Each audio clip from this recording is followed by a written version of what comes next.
Prof Mela. Sudah ada Prof Mela? Sudah standby? Pak Dr. Lukman, apa kabar nih? Ya, baik, Prof. Sehat ya? Ya, siap. Siap ya. Nunggu Prof Mela sebentar. Mungkin masih. Iya, iya.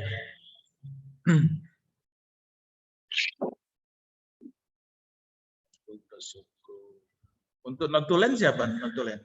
Di record aja, di record. Oh, di record ya. Ya, Pak. Nah, Prof, ya kita mulai ya, Prof. Ya, ada Mang Pak Denis. Baik, selamat pagi. Assalamualaikum warahmatullahi wabarakatuh. Alhamdulillahirrahmanirrahim. Wabihi nasta'inu ala umuri dunya waddin. Wassalatu wassalamu ala asrofil anbiya wal mursalin. Sayyidina Muhammadin wa ala alihi washabihi ajmain. Nama ba'du. Yang sangat kita hormati dan yang sangat terpelajar, Prof Mela Ismailina F. Rahayu, yang sangat kita hormati dan sangat terpelajar, Prof Muhammad Taufik Makarau, SHMH, yang kami hormati, Dr. Efridani Lubis, SHMH, selaku tim penguji sekaligus Dekan Fakultas Hukum Asyafi'iyah. Yang saya hormati Bapak Lukman Daris, Bapak Dr. Lukman Daris, dan yang saya hormati tentunya mahasiswa kita yang akan menyampaikan ujian hasil penelitiannya, Bapak Denny Guntara dengan nomor mahasiswa 322016005, serta rekan-rekan panitia dan hadirin yang berbahagia. Puji syukur kita panjatkan kehadirat Ilahi Robbi atas nikmat karunia-Nya lah kita semua dapat hadir di sini dalam rangka menghadiri dan akan menguji ujian hasil penelitian disertasi dari Denny Guntara. Mudah-mudahan proses ujian hasil ini dapat berjalan dengan baik dan lancar sebagaimana yang kita harapkan. Salawat dan salam juga kita aturkan kepada junjungan kita Nabi Muhammad SAW dengan bimbingannya, dengan teladan yang beliau berikan. Mudah-mudahan kita semua nanti dapat mengikutinya dan dapat memberikan syafaat di yaumil akhir kelak. Nah, para hadirin yang berbahagia, rekan-rekan yang saya hormati, hari ini kita menyelenggarakan ujian hasil penelitian dengan judul pertanggungjawaban pidana terhadap badan usaha yang melakukan tindak pidana pembakaran hutan dalam perspektif pembangunan hukum pidana lingkungan. Nah, untuk itu mari kita mulai dengan mari kita buka dengan membaca basmalah bersama-sama. Bismillahirrahmanirrahim. Yang sangat terpelajar, Prof Mela, Prof Taufik, Bu Efridani, Pak Lukman Daris, proses kita akan kita lalui dengan pertama memberikan kesempatan kepada Pak Denny Guntara untuk memaparkan mungkin sekitar 10-15 menit ya hasil penelitiannya. Kemudian mungkin poin-poin pentingnya saja nanti disampaikan. Kemudian akan ada tanggapan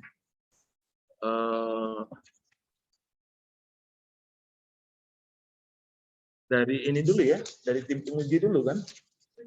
Ya, jadi dari Bu Dr. Efridani, kemudian Pak Lukman, kemudian saya sendiri, kemudian nanti dari Prof Mela dan dari Prof Taufik, kemudian Prof Mela. Prosesnya akan seperti itu.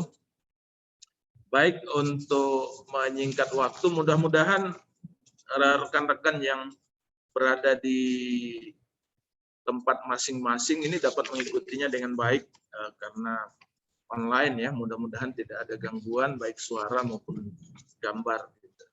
Tapi kalau ada kesulitan internet mungkin gambar atau videonya bisa dimatikan dulu, nggak apa-apa. Yang penting suaranya dapat tertangkap dengan baik. Nah, untuk itu kami persilahkan kepada Pak Denny Guntara untuk menyampaikan presentasi ringkasan ya dari hasil penelitian yang sudah dilakukan. Waktu dan tempat kami berikan kepada Pak Denny. Silakan Pak Denny.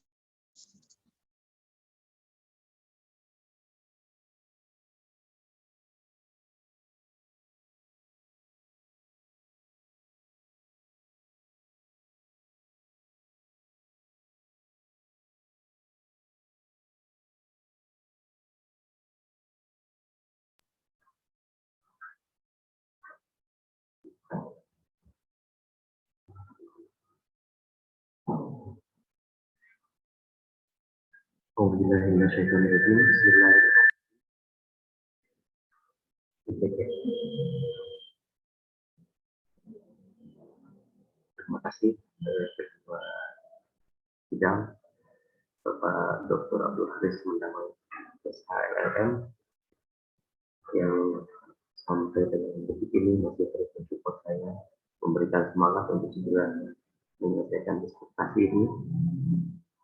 Lalu yang mulia yang sangat terpelajar Profesor Dr.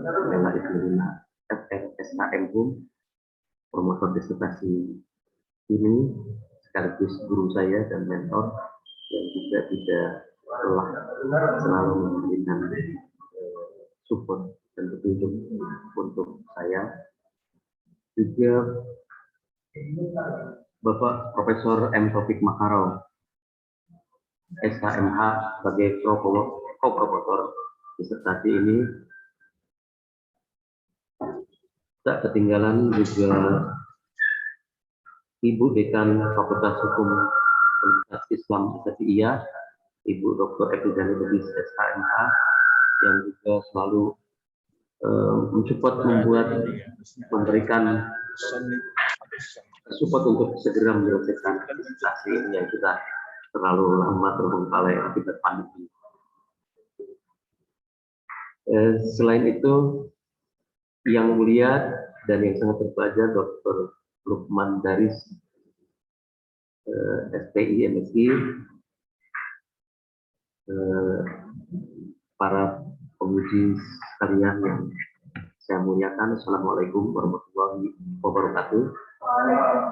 Terima kasih atas kesempatan yang diberikan untuk menyampaikan presentasi dari disertasi saya yang berjudul Pertanggungjawaban Pidana terhadap badan usaha atau korporasi yang melakukan tindak pidana pembakaran hutan dalam perspektif pembangunan hukum pidana lingkungan. Latar belakang penulisan ini adalah hutan sebagai paru-paru bumi menempati posisi penting dalam ekosistem lingkungan hidup. Perkembangan peradaban manusia menggeser posisi hutan menjadi objek eksploitasi dengan dalih kepentingan ekonomi. Eksploitasi hutan cenderung mengabaikan kelestarian lingkungan hidup, keseimbangan ekosistem dan keanekaragaman hayati.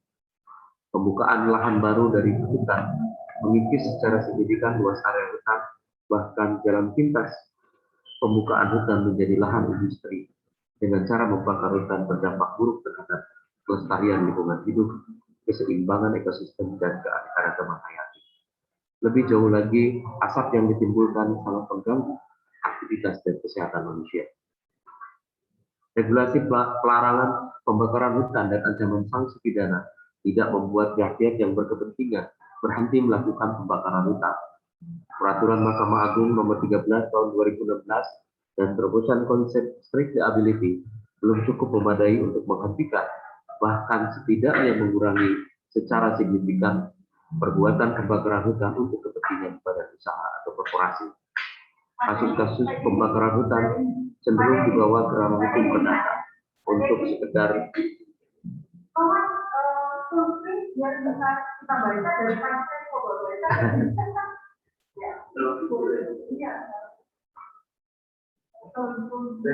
Ini ya, Bu.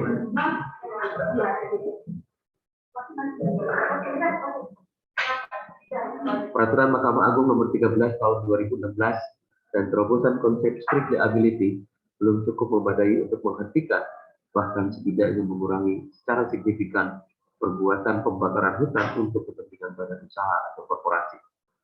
Kasus-kasus pembakaran hutan cenderung dibawa ke ranah hukum perdata untuk sekedar mendapatkan ganti rugi yang nilainya tidak sepadan dengan kerusakan yang ditimbulkan. Kerusakan hutan tidak sebanding dengan ganti kerugian secara material, karena dampak kerusakan yang ditimbulkan bukan saja hal-hal yang dapat diperhitungkan secara material, akan tetapi juga dampak kerusakan tanah, terganggunya keseimbangan ekosistem, dan keanekaragaman hayati. Hal ini memerlukan waktu yang tidak sedikit dalam proses pemulihannya, apalagi jika dikaitkan dengan banyaknya korban manusia, baik nyawa ataupun gangguan kesehatan akibat pembakaran hutan, termasuk akibat asap yang ditimbulkan. Negara yang direpresentasikan oleh para penegak hukum tidak cukup percaya diri untuk membawa pihak-pihak yang melakukan pembakaran hutan yang dilakukan untuk kepentingan badan usaha atau korporasi ke ranah pidana. Untuk mengangkat kepercayaan diri para penegak hukum, penulis dalam melakukan penelitian menentukan identifikasi masalah sebagai berikut. 1. Bagaimanakah pertanggungjawaban badan usaha atau korporasi atas tindak pidana pembakaran hutan yang dilakukan oleh, untuk, atau atas nama badan usaha atau korporasi, yakni melakukan kajian secara teoritis, argumentatif bahwa badan usaha atau korporasi dapat dimintai pertanggungjawaban pidana. Kedua, bagaimanakah terjadinya tindak pidana pembakaran hutan yang dilakukan oleh, untuk, atau atas nama badan usaha atau korporasi, yakni melakukan kajian terhadap kriteria kapan badan usaha atau korporasi dianggap telah melakukan tindak pidana.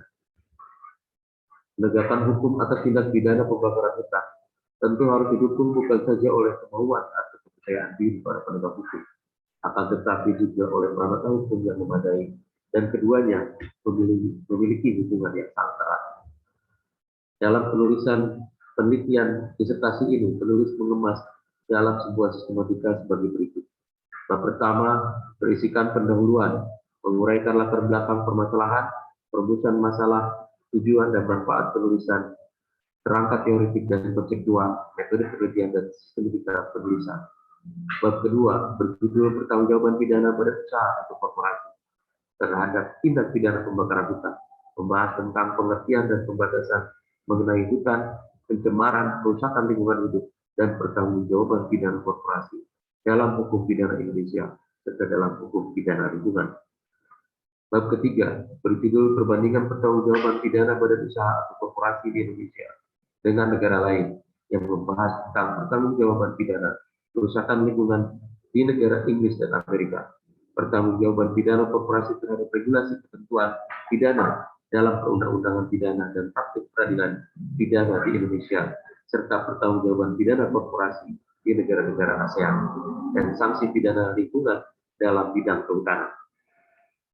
Bab keempat berjudul pertanggungjawaban pidana terhadap badan usaha atau korporasi yang melakukan tindak pidana pembakaran hutan dalam perspektif pembangunan hukum pidana lingkungan, yang membahas tentang pidana pembakaran hutan yang dilakukan oleh, untuk, atau atas nama badan usaha atau korporasi, dan pelaksanaan kebijakannya, serta bagaimanakah pertanggungjawaban badan usaha atau korporasi atas tindak pidana pembakaran hutan yang dilakukan oleh, untuk, atau atas nama badan usaha atau korporasi.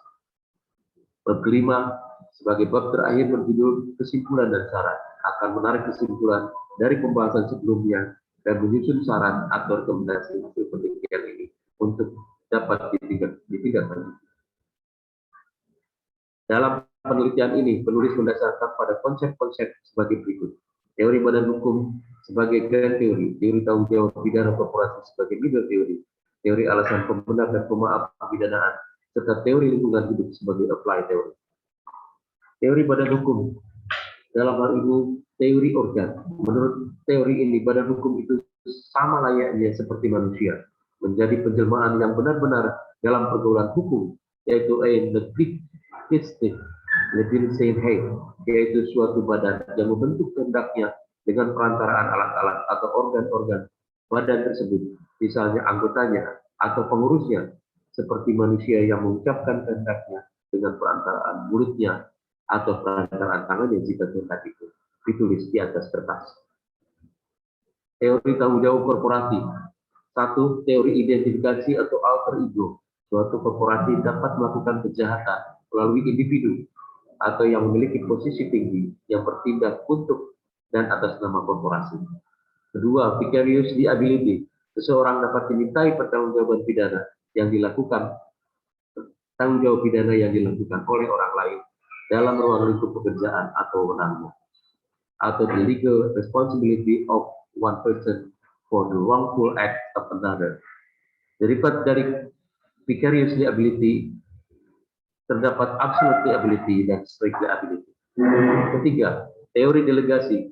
Pertanggungjawaban pidana diletakkan kepada orang yang oleh direksi diberikan delegasi untuk melaksanakan kewenangan korporasi. Ini adalah middle way dari teori identifikasi yang terlalu sempit dan teori vicarious liability yang terlalu luas. Konstruksi teori delegasi ini yang dikenal dengan hukum administrasi. Keempat, teori agregasi. Pertanggungjawaban dapat dibebankan kepada korporasi jika perbuatan dilakukan sejumlah orang yang memenuhi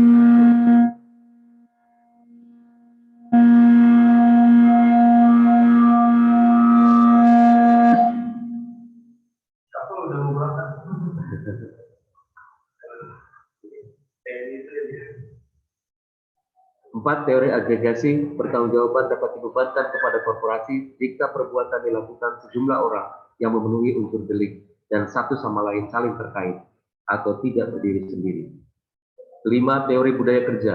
Kebijakan korporasi yang tersurat dan tersirat mempengaruhi cara kerja korporasi dan dapat dimintakan pertanggungjawaban jika tindakan tersebut memiliki dasar bahwa korporasi memiliki kewenangan atas perbuatan tersebut. Teori alasan pembenar dan pemaaf. Alasan pembenar yaitu alasan yang menghapuskan sifat melawan hukumnya perbuatan, sehingga apa yang dilakukan oleh terdakwa lalu menjadi perbuatan yang patut dan benar. Alasan pemaaf yaitu alasan yang menghapuskan kesalahan terdakwa. Perbuatan yang dilakukan oleh terdakwa tetap bersifat melawan hukum, jadi tetap merupakan perbuatan pidana, tetapi dia tidak dipidana karena tidak ada kesalahan. Alasan pembenar berkaitan dengan unsur objek atau perbuatan, sedangkan alasan pemaaf berkaitan dengan unsur subjektif atau sikap batin pelaku. Tindak pidana pembakaran hutan yang dilakukan oleh, untuk, atau atas nama badan usaha atau korporasi sama sekali tidak ada relevansinya dengan teori alasan pembenar dan alasan pemaaf, sehingga tidak ada argumentasi yang dapat memaafkan apalagi membenarkan tindakan tersebut. Bahkan asas ultimum remedium yang mengatakan bahwa hukum pidana dapat dijadikan upaya terakhir dalam hal penegakan hukum tidaklah relevan dengan bagi penegakan hukum pidana lingkungan, mengingat kerusakan yang ditimbulkan berdampak terhadap kelangsungan hidup manusia dan lingkungannya. Rusaknya keseimbangan ekosistem dan punahnya keanekaragaman hayati tidak dapat dikompromikan dan tidak akan sebanding dengan upaya pemulihan atau ganti kerugian sebesar apapun. Teori hukum lingkungan. Dalam hal ini penulis mengangkat teori biosentrisme. Teori biosentrisme mengagungkan nilai kehidupan yang ada pada ciptaan, sehingga komunitas moral tidak lagi dapat dibatasi hanya pada ruang lingkup manusia, mencakup alam ciptaan sebagai satu kesatuan komunitas hidup atau biotic community. Inti pemikiran biosentrisme adalah bahwa setiap ciptaan mempunyai nilai intrinsik dan keberadaannya memiliki relevansi moral. Setiap ciptaan atau makhluk hidup pantas mendapatkan keprihatinan dan tanggung jawab moral, karena kehidupan merupakan inti pokok dari concern moral. Prinsip moral yang berlaku adalah mempertahankan serta memelihara kehidupan adalah baik secara moral, sedangkan merusak dan menghancurkan kehidupan adalah jahat secara moral. Biosentrisme memiliki 3 varian, yakni the life center theory atau hidup sebagai pusat yang dikemukakan oleh Albert Schweitzer dan Paul Taylor. Land ethic atau etika bumi dikemukakan oleh Aldo Leopold, dan equal treatment atau perlakuan setara dikemukakan oleh Peter Singer dan James Fraser. Unsur-unsur korporasi dapat dipidana, diatur dalam Peraturan Mahkamah Agung Nomor 13 Tahun 2016, yakni 1. Korporasi mendapat keuntungan atau manfaat, atau setidaknya dilakukan untuk kepentingannya. Kedua, korporasi membiarkan terjadinya suatu tindak pidana. Dan ketiga, korporasi tidak melakukan upaya-upaya atau langkah-langkah yang diperlukan untuk menghindari tindak pidana. Dari pembahasan substansi penulis mengambil kesimpulan sebagai berikut. Tindak pidana pembakaran hutan adalah tindakan yang tidak dapat ditolerir, apalagi dilakukan dengan dalih ekonomi oleh untuk atas nama badan usaha atau korporasi. Sehingga hukum pidana adalah alat utama dalam penegakan hukum pidana lingkungan atau primum remedium. Badan usaha atau korporasi, baik yang berbadan hukum ataupun tidak, dalam perkembangannya telah dijadikan tameng atas tindak pidana yang dilakukan oleh pihak-pihak tertentu, atau bahkan badan usaha atau korporasi dimaksud memang dibuat untuk melakukan tindak pidana. Hal demikian membuat badan usaha atau korporasi dapat dimintai pertanggungjawaban pidana.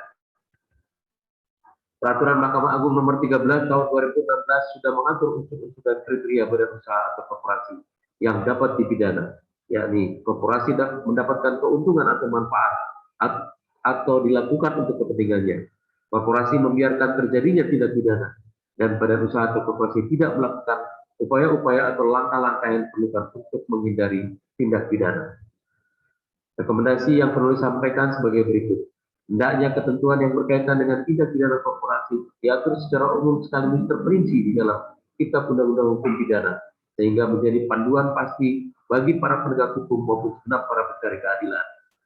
Secara khusus untuk hukum pidana lingkungan, maka spirit menjadikan hukum pidana sebagai alat utama dalam penegakan hukum pidana lingkungan atau azas primum remedium, bukan hanya jargon, akan tetapi harus betul-betul diimplementasikan secara serius oleh negara. Demikian perlu disampaikan presentasi hasil penelitian disertasi ringkas dan sederhana ini. Mohon petunjuk, koreksi, dan masukan dari Yang Mulia dan terpelajar, promotor dan kopromotor, serta Yang Mulia segenap para penguji. Wallahul muwaffiq ila aqwamit thoriq. Assalamualaikum warahmatullahi wabarakatuh. Waalaikumsalam warahmatullahi wabarakatuh.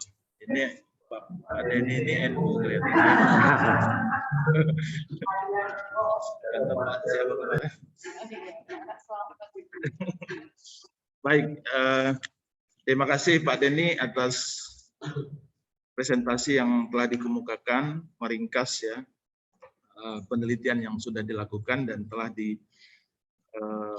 dituliskan dalam disertasi hasil penelitian disertasi ini cukup tebal ya. Dan dari apa yang sudah dikemukakan, tentunya di sini sudah ada tim penguji baik itu dari promotor dan kopromotor sendiri, nanti tentunya akan memberikan masukan.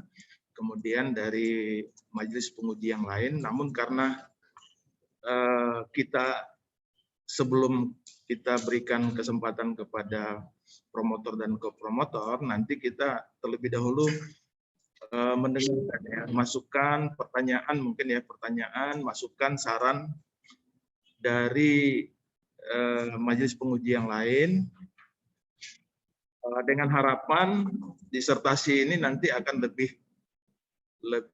berkualitas ya, lebih memenuhi standar baik secara substansi maupun secara tata cara penulisan dan lain sebagainya ya, sebagai sebuah disertasi. Nah, tadi sudah dikemukakan bahwa untuk majelis penguji yang akan memberikan tanggapan dan saran ini, terlebih dahulu kita berikan kesempatan kepada Ibu Dr. Epridani Lubis. Untuk itu kami persilakan, Bu. Nah, karena ini Ibu tidak online ya di sini ya. Mudah-mudahan yang lain, Bu Prof Mela maupun Pak Idris bisa, Dr. Lukman dapat juga mengikuti. Tapi Dr. Lukman ini sedang ini ya, offline nih. Nih. Sudah muncul lagi ya. Ya. Silakan, nggak apa-apa. Terima kasih banyak Pak Tua. Suara saya terdengar nggak, Prof Mena? Terdengar nggak dengan di virtual? Tidak terdengar ya? Pak, Terdengar? Terdengar di virtualnya? Oh, terdengar. Baik. Terima kasih. Assalamualaikum warahmatullahi wabarakatuh. Waalaikumsalam warahmatullahi wabarakatuh. Alhamdulillah, wa syukurillah kita panjatkan kehadiran Allah karena pagi ini semuanya dalam keadaan sehat walafiat dan semoga juga kita dilindungi dari segala apa ya Mara bahaya, bahaya dan penyakit. Amin. Baik, terima kasih Pak Ketua. Izin Prof. Mela dan Prof. Taufik untuk bisa urun rembuk. Ini kebetulan passion saya juga, bagian dari passion saya, hukum keanekaragaman hayati atau biodiversitas. Tapi sebelumnya saya ingin ada perbaikan administrasi dan perbaikan teknis ya Pak Denny ya. Yang pertama, ini belum dilengkapi dengan plagiarism checker. Jadi nanti mohon dilengkapi karena sebetulnya itu merupakan prasyarat yang sudah baku. Kita pahamlah dalam era teknologi seperti ini, kita harus mempertanggungjawabkan juga kepada PT gitu ya. Yang kedua, state of the art. Pak Denny belum disebutkan. Jadi saya tadi sudah pagi ini browsing secara iseng, sudah dapat 4 tulisan pertanggungjawaban pidana untuk lingkungan. Jadi tolong itu dibuatkan jadi patokan dan apa bedanya dengan disertasi ini. Gitu. Atau kalau bisa misalnya malah justru akan menjadi tantangan kalau ada disertasi sejenis yang memang mengambil angle yang berbeda dengan Pak Denny. Gitu.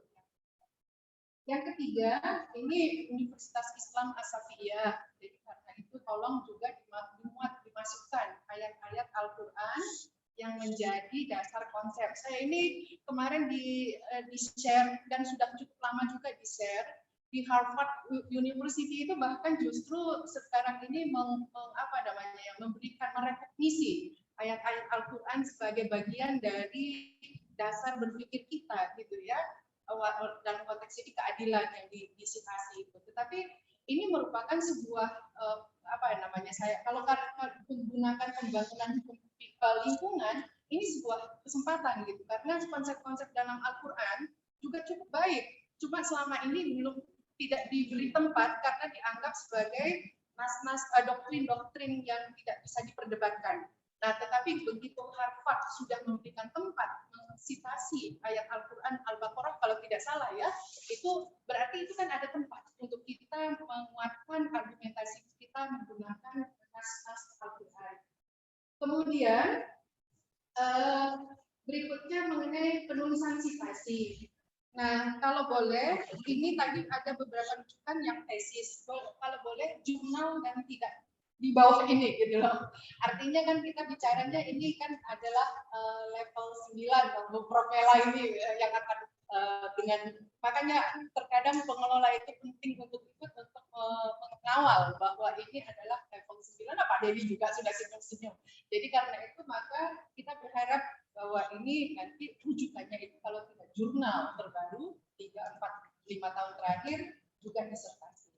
Nah, di dalam sitasi ini tadi saya lihat, mohon maaf ini ya, saya kebetulan mengedepankan, bukan kita ya, semuanya kita mengedepankan kalau boleh sitasi utamakan dosen-dosen kita untuk meningkatkan sitasinya.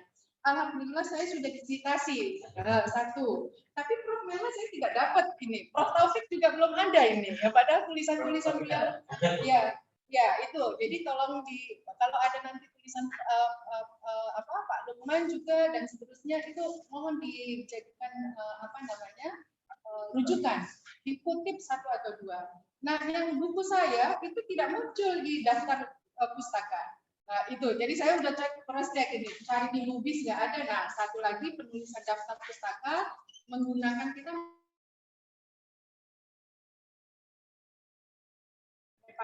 itu namanya itu psikologi itu kalau nggak salah ya, asosiasi. Jadi kalau nanti nama akhir duluan, baru kemudian namanya dan seterusnya. Saya cari di L nggak ketemu, dicari di E juga nggak ketemu.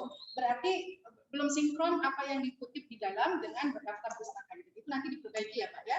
Nah, selanjutnya ini di dalam penomoran halaman saya apresiasi ini sudah sampai 321 halaman pada sampai ini sampai halaman ini. Tapi pas daftar pustaka halamannya kembali ke 1. Harusnya kembali ke 222. Lanjut. Jadi ini beberapa perbaikan teknis administrasi yang menjadi standar kita. Kalau ini kan kita bicaranya sama, nggak usah dibicarakan juga udah tahu itu kebutuhannya untuk apa gitu ya Pak. Ya.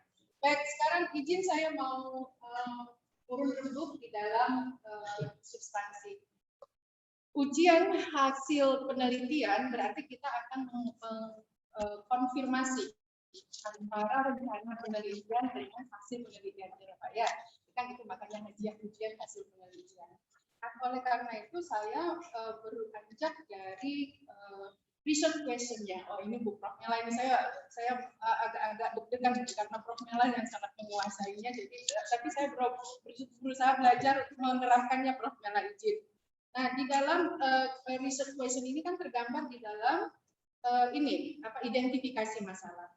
Di dalam identifikasi masalah, Bapak mengajukan 2 pertanyaan. Ya Pak ya? Nah, tetapi kalau menurut saya, pertanyaan ini belum masuk ke dalam level 9 tadi. Ini yang pertama, bagaimana terjadinya tindak pidana, pembakaran hukum itu bisa saja administratif, bukan hukum, gitu. Bukan ya kan? pidana maksudnya. Ya bukan hukum, bukan pidana, bukan hukum, tapi dia bagaimana tindak bisa saja administratif atau kriminologi. Hukum juga maksudnya kalau administrasi. Tapi dia bagaimanakah terjadinya tindak pidananya? Iya. Jadi tindak pidananya, bukan pengaturan bagaimana tindak pidana itu harus disikapi, gitu ya. Tetapi begitu. Nah yang kedua baru pertanggungjawaban. Nah kalau pertanggungjawaban tadi dari penjelasan Bapak sudah dijelaskan. Nah, yang kita inginkan adalah konsep baru. Nah, saya begini, nanti kita diskusi ya Pak ya. Saya coba klarifikasi. Berarti di dalam pertanyaan penelitiannya adalah dianggap bahwa pelaksanaan pertanggungjawaban pidana sejauh ini untuk lingkungan, gitu ya. Dan saya senang, terima kasih mention itu keanekaragaman hayati, gitu ya. Nah, ini berarti sudah diatur, tetapi kurang, gitu kan? Asumsinya begitu. Nah, kalau kurang, maka boleh diangkat kekurangan itu di mana? Beberapa ini ada beberapa putusan Mahkamah Agung ya yang sudah dikutip dan sebetulnya sudah menerapkan pertanggungjawaban pidana juga. Nah, ini jadi fokusnya nanti itu di mana kurangnya? Apakah di regulasinya, di undang-undang lingkungan hidupnya misalnya, atau di pelaksanaannya atau penerapannya oleh para hakim. Nah, kalau memang kita dapatkan identifikasi kekurangan itu, sementara nanti saya senang sekali nih pembangunan hukum pidana lingkungan itu kan ada konsepnya. Nah, itu bisa dibandingkan apakah ini sudah sesuai dengan pembangunan hukum pidana lingkungan yang dimaksud atau belum. Kalau memang ada gap itulah yang akan kita isi melalui disertasi ini. Nah, itu menjadi harapan saya bisa masuk ke dalam identifikasi masalah nomor 3. Nah, untuk ini saya mau mendengar dulu responnya Pak Denny. Silakan Pak Denny.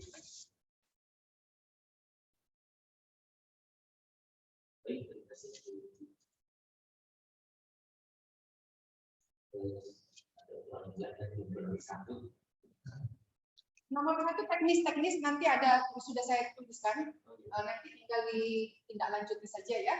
Yang paling utama itu sekarang kita diskusi substansinya saja. Poin kedua ada tulisan sebelumnya. Oh, yang pertama tadi plagiarism checker. Plagiarism checker, mencek tingkat plagiarisme. Kita punya ketentuan maksimal 30%. Benar nggak ya Bu Prof Mela ya? Nanti kalau di tempat lain mungkin udah dipindahkan lagi. Kita masih 20 kali ya. Udah ada 20 yang menerapkan 20 gitu Prof Mela. Jadi karena itu kita berharap tingkat kesamaan tulisan Pak Denny dengan tulisan sejenis lainnya, ini sekarang sistem itu sistem baik apa dilawan sistem. Jadi ini nanti dimasukkan itu Bu Uler yang nanti bisa bantu ke dalam mesin, ke dalam aplikasinya. Nanti kita tunggu berapa saat, Mbak Uler? 10-15 menit nanti keluar itu. Keluar itu apa namanya warna-warni warna merah, warna gitu. Dan itu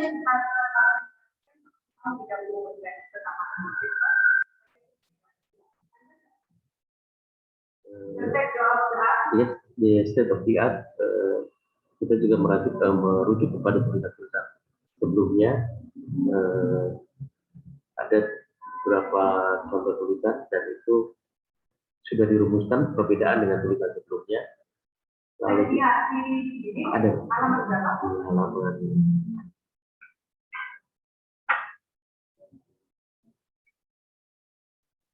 biasanya itu kan di bawah di bagian belakang ya, lain-lain di bagian belakang.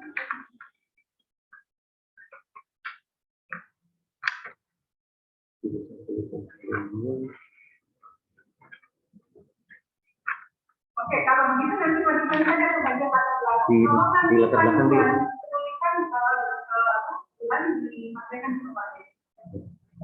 Di depan ya. Iya, di bagian latar belakang.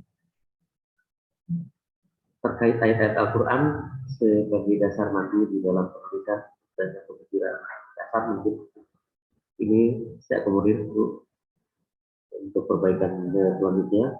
Lalu citasi ada beberapa tesis memang akan saya rubah ke yang lebih baik mungkin berupa jurnal.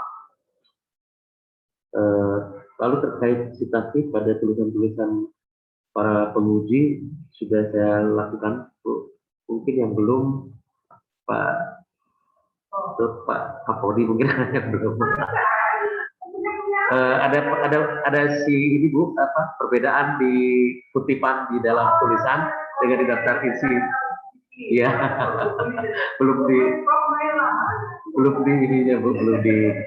belum disinkronkan. Jadi yang sudah disitasi Bu Dekan, lalu Prof. Taufik Makarau juga sudah, dan karena sebelumnya penguji di proposal ada Prof. Teguh juga masuk.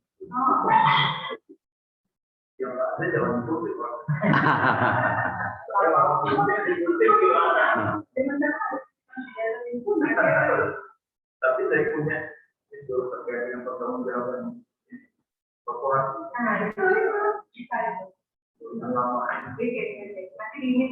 Baik. Kalau terkait tulisan atau citasi dari promotor dan promotor sudah, kalau dari promotor mungkin saya akan kutip langsung dari beliau. Lalu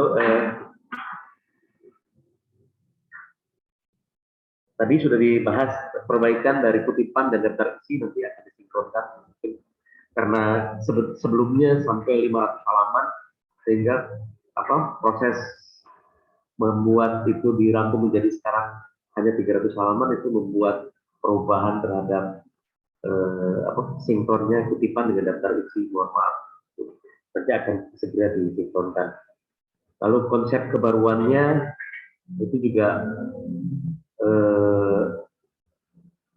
memang di dalam disertasi saya kesimpulannya bahwa apa yang sudah dilakukan sejauh ini itu belum bisa memadai karena para penegak hukum itu masih enggan melakukan atau membawa kasus-kasus lingkungan ini ke ranah pidana. Jadi banyak penyelesaian di kasus perdata itu pun hanya berujung pada ganti kerugian. Dan kalau dikatakan itu ganti kerugian adalah ganti kerugian yang sepadan, itu sama sekali jauh dari sepadan karena kerusakan lingkungan hidup itu tidak bisa diukur dengan ukuran materi, apalagi jika dikaitkan dengan bagaimana waktu proses pemulihannya. Dan itu sangat ini. Apalagi kalau dikaitkan dengan punahnya salah satu spesies hayati mungkin itu akan lebih sangat tidak relay lagi harganya. Jadi kalau gitu di dalam konteks pembangunan lingkungan, ketika satu yang dikatakan tercederai gitu ya, lingkungan tercederai, apakah ukurannya itu mengembalikan fungsi awalnya atau bagaimana? Jadi misalnya nih, kalau tadi satu Asia bilang, misalnya gitu ya, apakah dengan hukum pembangunan kebaikan ini diharapkan PT itu bisa dikembalikan lagi? Jadi siapa nanti dimintai bertanggung jawabannya? Hasil atau apa namanya ya, sanksinya atau apa namanya konsekuensi hukumnya adalah yang bersangkutan mengembalikan fungsi awal dari negara. Ya, kalau ya. Jadi dengan demikian memang ya akan menarik kalau misalnya pidana akan menjadi ini ya tawaran gimana? Betul, pidana menjadi alat utamanya untuk menyelesaikan kasus. Oke, artinya alat pidana dilakukan tapi bukan berarti fungsi lingkungan boleh dikembangkan gitu. Tidak juga, tidak juga. Maksudnya dengan pidana di depan membuat para pelaku usaha yang berkaitan dengan kehutanan itu lebih berpikir beberapa kali untuk melakukan tindakan perusahaan. Jadi ini lebih kepada tindakan preventif.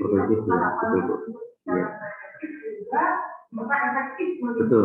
Jadi kalau kita hanya melakukan pidana sebagai efek jerak atau untuk menghukum para pelaku, ya menurut saya sih sudah terlanjur terjadi kerusakan dan itu butuh waktu panjang untuk memulihkan kembali. Oh, itu kalau dimasukkan bab 4 ya Pak. Baik. Yang terakhir daripada rekomendasi ini Pak Dewi, rekomendasi masih sifatnya fraksi. Kita berharap justru dari penelitian ini rekomendasinya lebih menukik, lebih applicable gitu ya. Nah ini nomor 3. Disebutkan di sini peraturan Mahkamah Agung nomor 13 itu tidak mengatur secara rinci dan kemudian karena itu perlu perlindungan terhadap kepentingan publik. Saya rasa ini masih abstraksi, gitu. Tolong lebih dipadatkan dan hasil penelitian ini siapa pelakunya, bagaimana organisasinya itu akan menjadi pertemuan dari bisa saja yang nomor 3 ini menjadi hasil dari dokumentasinya. Iya, itu dengan begini itu makanya setiap tadi terisi dan kemudian usulannya seperti apa konsep apa untuk menunjukkan. Siapa tahu yang menjadi angka apa ini bisa kita tawarkan kepada pejabat yang berkompeten di bidang. Baik, itu dari saya ya. Saya mengingatkan bahwa kemudian tertutup ada kewajiban sebagai persyaratan publikasi internasional. Jadi benar ya tentang publikasi di jurnal internasional, ya. Nanti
Baik,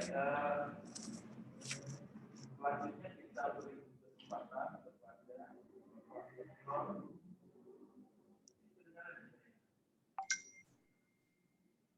Baik, selanjutnya kita berikan kesempatan kepada Bapak Dr. Lukman Daris untuk memberikan tanggapan masukan. Silakan Pak Dr. Bismillahirrahmanirrahim. Assalamualaikum warahmatullahi wabarakatuh. Waalaikumsalam. Selamat pagi, salam sejahtera buat kita semua. Alhamdulillah. Pertama-tama saya mengucapkan terima kasih kepada Ibu Dekan yang telah mempercayakan saya selaku penguji eksternalnya. Yang saya hormati Prof. Mela selaku promotor, Prof. Taufik selaku co-promotor, Ibu Dekan, Bapak Kaprodi, serta Ibu serta ini Bapak Denny Kuntara yang saya banggakan. Alhamdulillah saya sudah baca Pak disertasinya secara singkat, jadi saya mungkin dipanggil selaku penguji. Saya banyak mengkaji tentang konflik masyarakat kaitannya dengan konservasi. Jadi itu kayak kebetulan keilmuan saya. Jadi kenapa SPI? Karena saya banyak bergerak di bidang pesisir, yang khususnya mangrove dan lain sebagainya. Nah, yang pertama saya melihat judulnya cukup menarik, pertanggungjawaban pidana terhadap badan usaha yang melakukan tindak pidana pembakaran hutan dalam perspektif pembangunan hukum pidana lingkungan. Nah, kalau ini cukup menarik, kenapa? Karena selama ini yang banyak kami dapati kasus-kasus adalah pada saat badan usaha melakukan tindak pidana, ini sulit sekali dihukum. Yang banyak adalah yang pertama arbitrase, penyelesaian sengketa di luar pengadilan. Yang kedua, kalaupun masuk di pengadilan, rata-rata paling-paling kena denda. Nah, kalau kita melihat bahwa badan usaha itu, kalau yang dikenal dalam hukum itu adalah korporasi. Nah, ini kalau kita kaitkan dengan Undang-Undang Tipikor, itu adalah kumpulan orang-orang. Jadi artinya sebenarnya bisa sekali kita hukum, bukan ini yang banyak dihukum kan orangnya, tapi usahanya atau korporasinya itu jarang dihukum, Pak. Jadi akhirnya orangnya berganti, tapi pembelakan hutan yang dilakukan oleh badan usaha itu tetap jalan. Itu yang kita lihat selama ini. Nah, kalau kita melihat ini, nah sekarang pertanyaannya yang kita sekarang menjadi perdebatan adalah bagaimana badan usaha itu dihukum dan orang-orang yang mengurus, apakah pengurusnya atau komisarisnya dihukum juga, kan itu keinginan kita selaku pemerhati lingkungan yang selama ini yang kami banyak lakukan. Nah sekarang ini itu sementara yang saya nanti akan minta tanggapannya. Kemudian yang kedua, yang terkait tadi yang disampaikan oleh Prof. Mela itu, kami Pak dari Universitas Cokroaminoto kebetulan salah satu pendidikan tinggi di bawah naungan Serikat Islam. Kita adalah pencirinya Islami, saya yakin sama dengan Universitas Islam Asafiyah ini adalah yang Islami. Tadi dibahas bahwa dalam disertasi itu saya sendiri belum melihat secara gamblang tentang ayat-ayat yang mengkaitkan dengan disertasi Bapak. Nah, kalau itu saya kaitkan saran saja, ini saya kira tadi sudah disampaikan di surah Al-Baqarah ayat 30 itu, mudah-mudahan tidak salah, kan di situ dikatakan bahwa kalau kita kaji di situ bahwa manusia itu selaku khalifah. Khalifah itu diartikan secara umum, bagaimana Adam pada saat proses penciptaannya, dan di situ dicontohkan bahwa khalifah itu dicontohkan ada khalifah yang berhasil, ada yang gagal.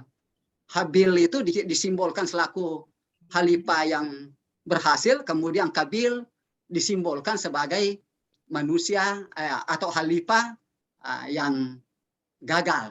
Kalau kita kaji lebih dalam. Kemudian pengertian kedua itu bahwa manusia sebagai khalifah di muka bumi ini dalam arti manusia sebagai insan kamil, makhluk ciptaan Tuhan. Nah, katanya di situ kemudian dikatakan bahwa manusia itu sebagai raja, wakil Tuhan. Ini adalah perwakilan dulu kalau pemimpin itu Nabi Muhammad, kemudian pemimpin negara. Nah, kaitannya dengan itu, maka sangat pantaslah bahwa manusianya dihukum. Ini yang banyak tertulis dalam disertasi bahwa manusia itulah yang perlu mempertanggungjawabkan apa yang mereka lakukan, apakah itu perbuatan buruk atau perbuatan jahat. Nah, kalau kita melihat bahwa misi Tuhan menciptakan manusia itu kan untuk menciptakan menjadi pemimpin yang menciptakan keselamatan dan keadilan. Nah, di situ bahwa manusia itu dalam dirinya sendiri memang punya pertanggungjawaban. Nah, ini kaitannya kalau dia merusak lingkungan, ya dia harus mempertanggungjawabkan. Itu yang sekedar tadi menyambung dari apa yang disampaikan oleh Prof. Mela. Nah, kalau saya melihat sekarang ini Pak, Dr. Efridani mungkin Pak Lukman maksudnya. Ya, yang tadi yang menyampaikan pertama itu, ya, Efrida. Ya, itu Dr. Efridani. Ya, Efrida yang Ibu Dekan. Ya, Ibu Dekan ya. Ya, makasih Pak. Dua-duanya sama-sama cantik tapi beda orangnya. Itu soalnya sudah 2 kali sama-sama menguji tapi belum pernah ketemu langsung orangnya. Kalau tidak salah dulu Pak Suhadi. Ya. Kemudian ini Pak Denny, ini pasal kalau di saya itu bab 5 itu, kalau tidak salah bab 5 itu saya minta kalau bisa bab 4 Pak. Ya, bab 4 itu karena ini kalau kita berbicara menyangkut masalah pembakaran hutan ini kan banyak sekali terkait dengan peraturan. Yang saya khawatirnya jangan sampai terjadi konflik kebijakan atau konflik aturan. Maka dalam disertasi ini saya mungkin menyarankan ini kalau kita sebelum ini karena ini sangat terkait dengan Undang-Undang Nomor 41 tahun 99 tentang kehutanan. Kemudian ini juga terkait dengan Undang-Undang Nomor 5 tahun 60 tentang pokok-pokok agraria itu. Kemudian terkait juga dengan Undang-Undang Nomor 35 tahun 2009 tentang perlindungan dan pengelolaan lingkungan hidup. Ini terkait juga dengan Undang-Undang Nomor 31 tahun 99 tentang tipikor. Nah, saran saya di bab 4 itu mungkin bagus. Ini hanya sekedar saran. Ini yang paling utama itu undang-undang yang terkait tentang kehutanan sendiri kan. Ini undang-undang terkait dengan 41 tadi 99. Nah, saya punya saran itu mungkin bagus dimasukkan semacam tabulasi keterkaitan antara kelima undang-undang itu termasuk KUHP. Kitab Undang-Undang Hukum Pidana. Nah, di situ walaupun ini karena sudah lama sekali di situ kita lihat dan banyak digunakan orang untuk memanfaatkan KUHP ini. Dibikinkan tabulasi, jadi konsepnya undang-undang itu bagaimana secara secara singkat saja, kemudian objeknya, kemudian pertanggungjawaban pidananya, kemudian hukum dan sanksinya sendiri. Jadi kita melihat bahwa yang pertama itu umpama kaitannya dengan KUHP. Bagaimana sebenarnya konsepnya? Bagaimana objeknya terkait dengan pembakaran hutan itu atau pengerusakan lingkungan?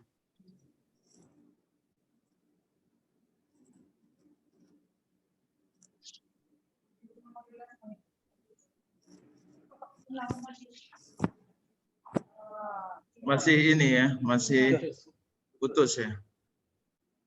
Jaringannya putus. Tunggu sebentar.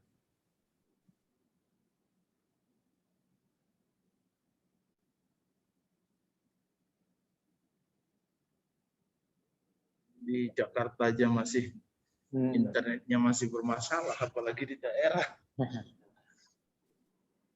Pak Lukman, Pak Dokter.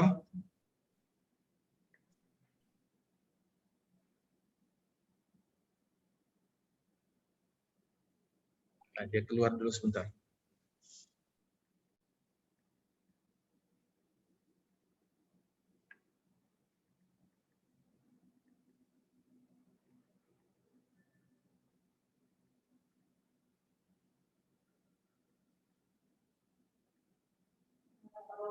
PJJ itu memang banyak sabarnya.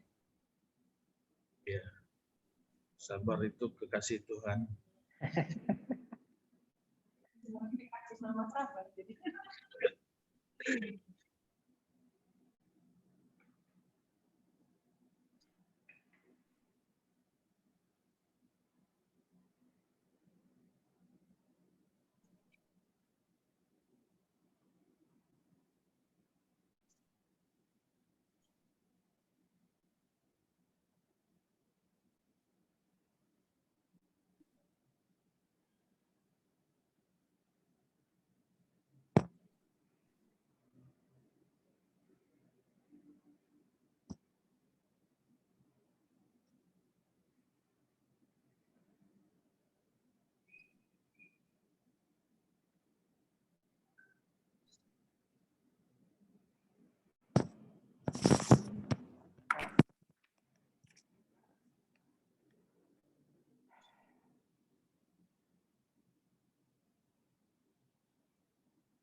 Masih dia nanti kalau Pak Denny mau menanggapi.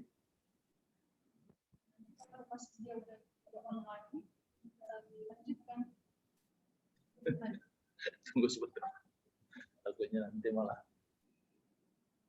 tunggu 5 menit lagi kalau dia nggak muncul. Bisa ditelepon Pak. Pak dari. Ya, ntar saya telepon. Apa yang terjadi dengan beliau? Ada kemungkinan kehabisan pulsa.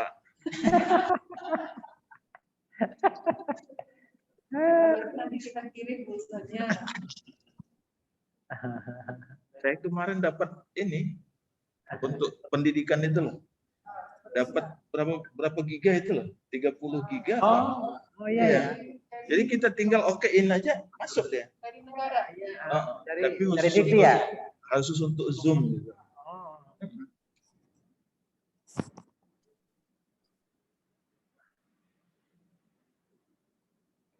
Halo, kok keluar?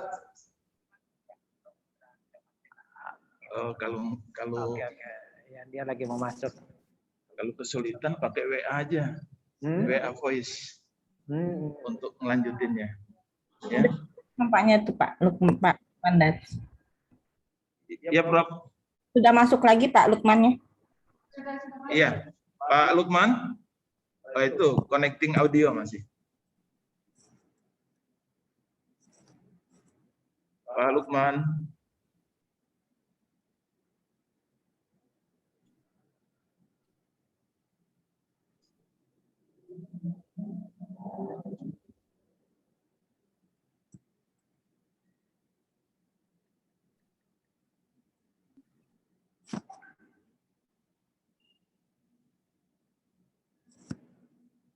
Pak Lukman. Proses ini. Pak Lukman. Pak Dokter.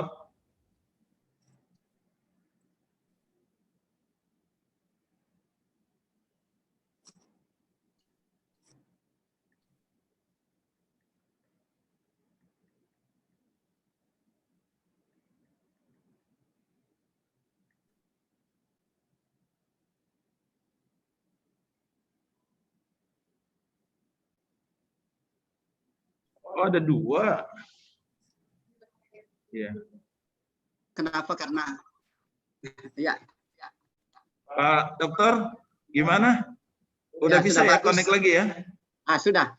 Ini aja, kalau terlalu berat pakai video, suara aja, Pak Dokter.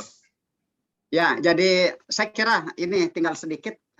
Tadi Ya, yang ya. saya terakhir itu saya beri masukan itu kaitannya dengan tumpang tindih kebijakan hukum atau kebijakan atau hukum tentang pengaturan kehutanan.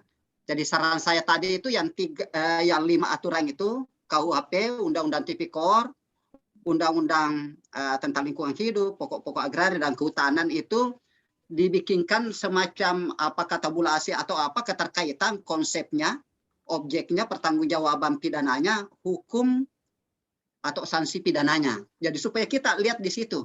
Jangan sampai di antara 5 itu saling tumpang tindih objeknya atau apanya.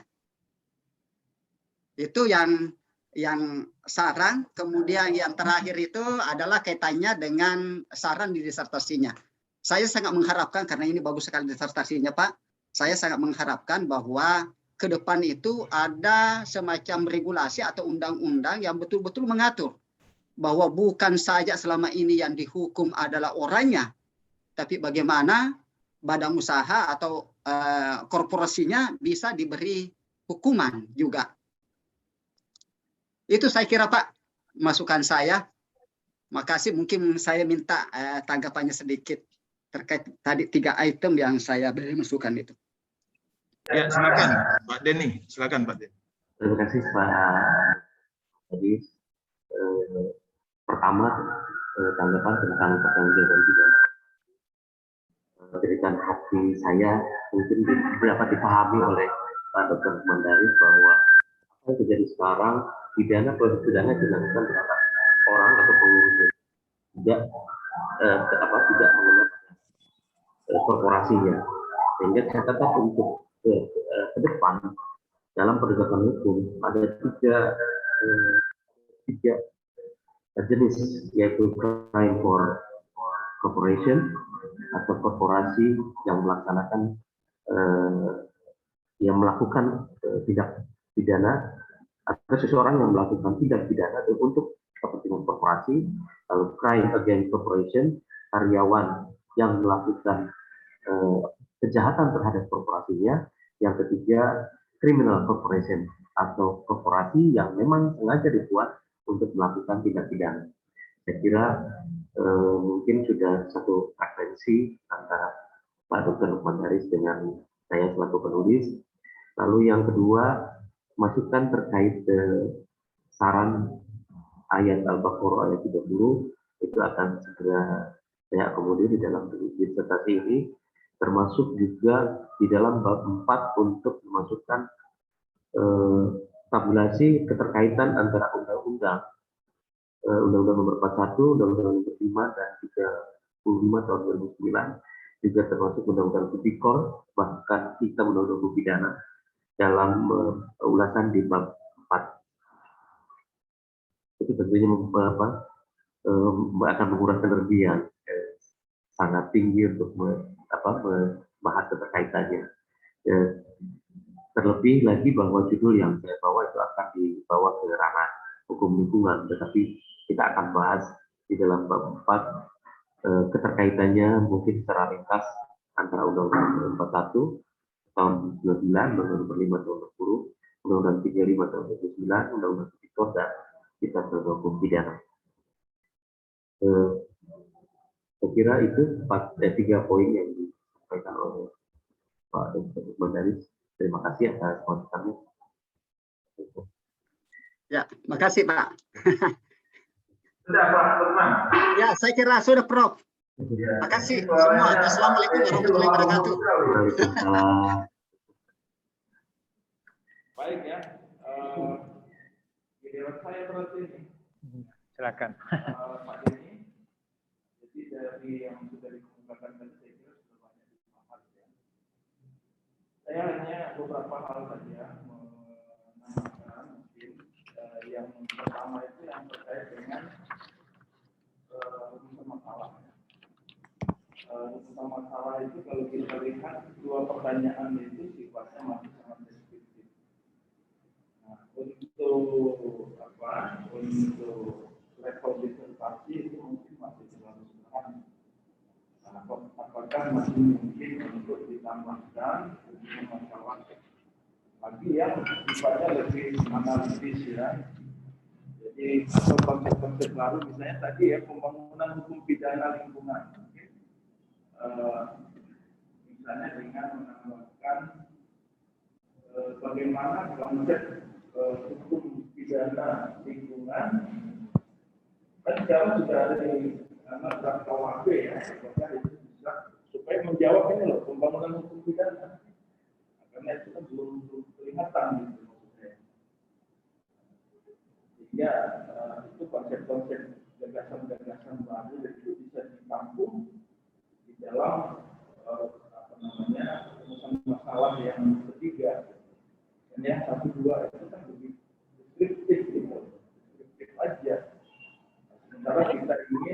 masih di mute jadi tidak terdengar. Sorry, maaf. Oh ya, mute ya. Baik, Prof. Mela dan Pak Denny ya. Jadi tadi saya sampaikan bahwa dalam disertasi Pak Denny ini sebenarnya ini bicara masih dalam proses rumusan proposal ya, tapi saya kira ini mungkin kalau masih memungkinkan untuk rumusan masalahnya tidak hanya 2, karena rumusan masalah 1 maupun 2 itu sangat deskriptif gitu. Nah, jadi saya usul untuk mungkin ditambahkan yang bisa mengakomodir rumusan terkait variabel pembangunan hukum pidana, karena di situ kan belum terlihat misalnya bagaimana konsep pertanggungjawaban pidana badan usaha dalam KUHP yang baru atau bagaimana nanti kan bisa dibutuhkan ya. Itu usul saya, sehingga ada sesuatu yang berbeda ya. Nah, yang kedua saya ingin menanyakan juga, saya beberapa tadi terkait novelty tadi ya sudah ditanyakan oleh Bu Dekan ya, artinya sesuatu yang baru dibanding yang lain, yang penelitian-penelitian yang sejenis, apa sih yang betul-betul berbeda gitu loh, yang mau kita tonjolkan dalam disertasi yang kita tulis. Nah, kemudian Pak Denny juga tadi ini ya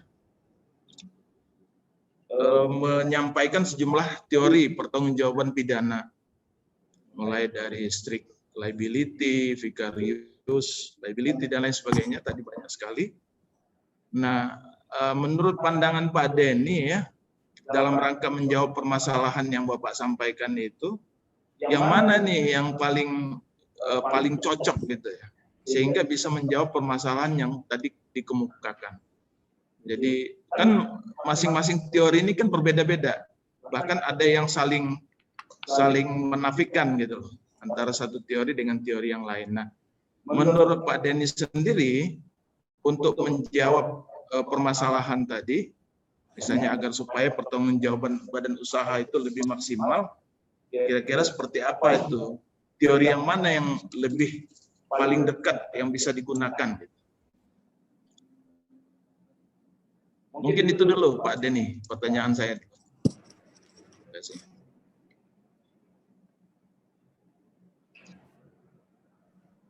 Terima kasih Pak Ketua.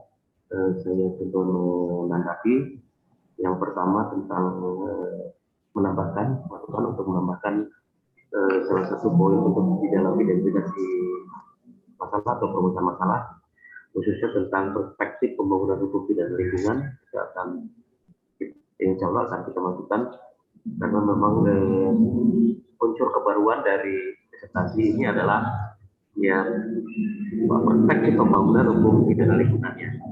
Jadi mungkin itu yang belum nampak oleh Pak Ketua di dalam disertasi saya. Lalu yang kedua terkait kecenderungan teori mana yang saya percaya lebih relevan dengan disertasi saya, karena ini adalah lebih banyak lagi teori yang sebelumnya saya sampaikan, tetapi yang saya tulis di dalam penelitian saya adalah beberapa teori saja yang akan mendukung pendapat saya bahwa korporasi itu memang dapat diminta pertanggungjawaban pidana, sehingga sulit untuk memilih mana yang paling relevan dengan teori mana yang paling relevan untuk dengan pertanggungjawaban pidana korporasi. Menurut saya, menurut saya, bahwa teori-teori yang saya ungkapkan ini adalah teori-teori yang mengisi semua kekosongan dari argumen bahwa pertanggungjawaban pidana korporasi itu sudah memang betul-betul dapat dilakukan di Indonesia. Walaupun pada kenyataannya memang di beberapa negara ada dua perspektif tentang pidana korporasi ini. Ada di negara-negara Eropa kontinental, di Jerman, Italia, Yunani, Spanyol, dan Portugal, itu jelas-jelas tegas menolak pertanggungjawaban pidana korporasi.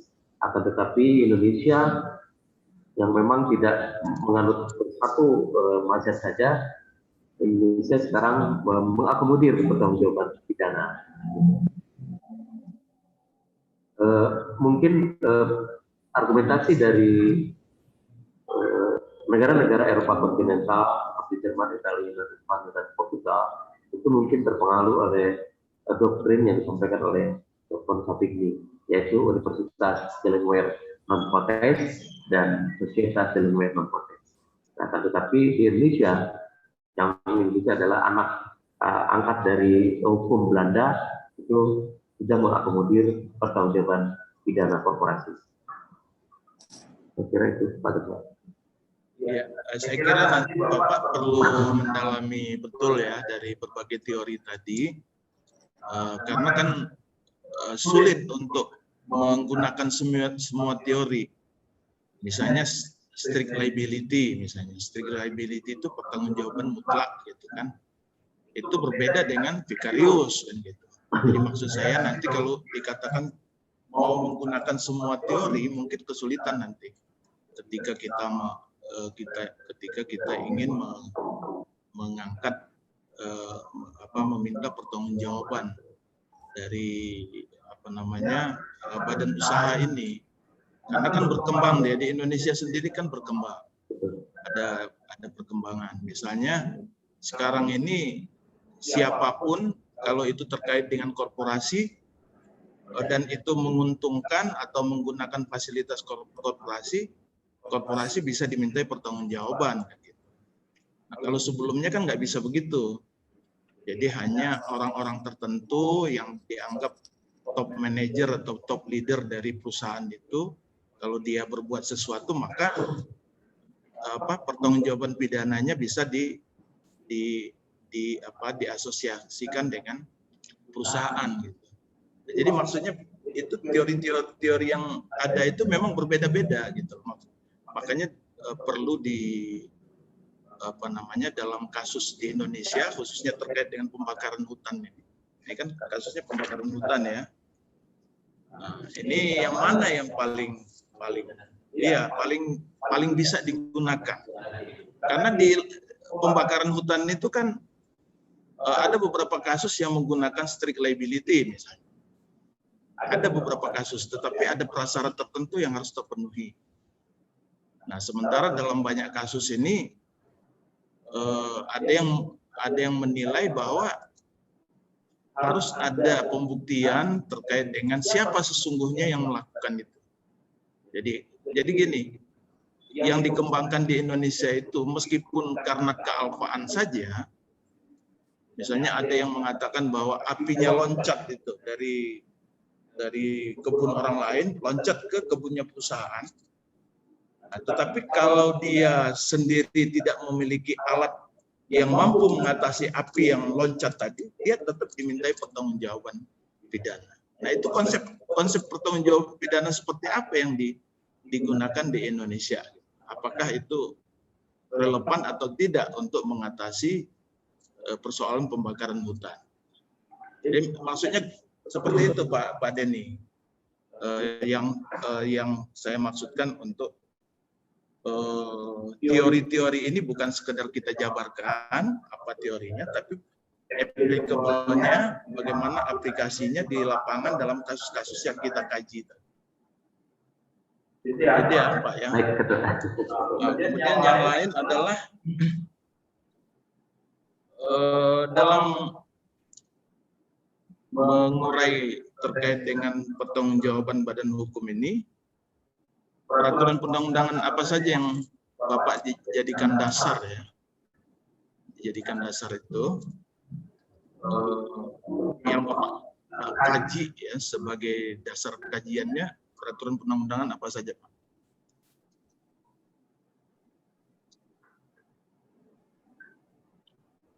Langsung ditanggapi. Iya, langsung aja Pak. Sebenarnya sesuai apa yang disampaikan oleh Dr.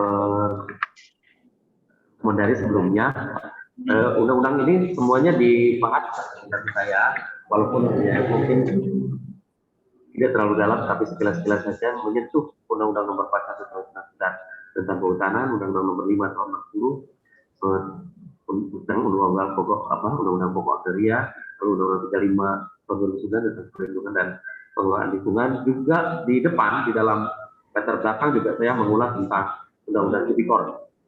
Cuman tadi ada saran dari Pak Dr. Mendaris untuk membuatkan tabulasi perbedaannya antara undang-undang. Jadi Pak Ketua, saya mengulas tentang Undang-Undang Nomor 41 tahun 99, Undang-Undang Nomor 5 tahun 60, Undang-Undang Nomor 35 tahun 2009, dan Undang-Undang Tipikor juga termasuk kitab Undang-Undang Pidana. Baik, saya saran ya, ada undang-undang yang terkait langsung, yaitu Undang-Undang Nomor 18 tahun 2013 tentang pencegahan dan pemberantasan kerusakan hutan. Jangan sampai kelewat itu, karena itu induknya itu, undang-undang induknya gitu.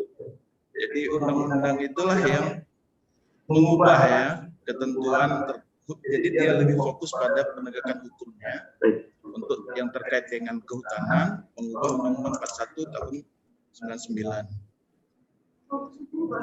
Udah Undang-Undang Nomor 18 tahun 2013. Tidak update ya. Ya. Jadi kemudian yang lain saya juga saran ini Pak Denny ya, di Direktorat Jenderal Penegakan Hukum ya, KLHK ya, itu mereka banyak menangani kasus-kasus ini baik pidana, perdata maupun administrasi. Jadi Dirjen Penegakan Hukum, kebetulan saya 1 tahun itu tahun 2018 sampai 2019 kemarin jadi konsultan hukum di Dirjen Gakum. Itu banyak kasus-kasus yang baru. Karena saya lihat kasus-kasus yang Bapak ini 2015, 2016 gitu. Padahal banyak sekali kasus-kasus baru yang bisa Bapak kaji. Jadi supaya lebih up to date ya, mungkin bisa nanti ditambahkan 1-2 kasus lah yang baru ya. Kemudian itu juga bisa dikupas dengan peran dari karena sekarang ini dalam penegakan hukum lingkungan hidup itu dan kehutanan banyak mereka berperan di seluruh Indonesia karena mereka punya sejumlah perwakilan dalam rangka untuk penanganan baik itu yang tindak pidana, perdata maupun yang administrasi. Jadi mungkin itu saran saya karena kajian terkait itu juga belum terlihat ya peran mereka untuk proses pertanggungjawaban itu, dan bahkan bagi mereka lebih mudah sebenarnya untuk memproses badan hukum daripada personalnya gitu loh. Bahkan kemarin Pak Dirjen sempat mengeluh gitu, kenapa kok setiap kali ada kasus Dirjen perusahaannya yang lebih diprioritaskan, sementara direkturnya, terus pengurus dan lain sebagainya, pelaku-pelaku lapangan itu seringkali malah kesulitan untuk dijerat. Jadi mungkin bisa juga nanti digali di situ, Pak. Ya. Mungkin itu saja tambahan dari saya, Pak Denny ya. Dan kalau ada tanggapan dari apa yang saya sampaikan, silakan Pak Denny.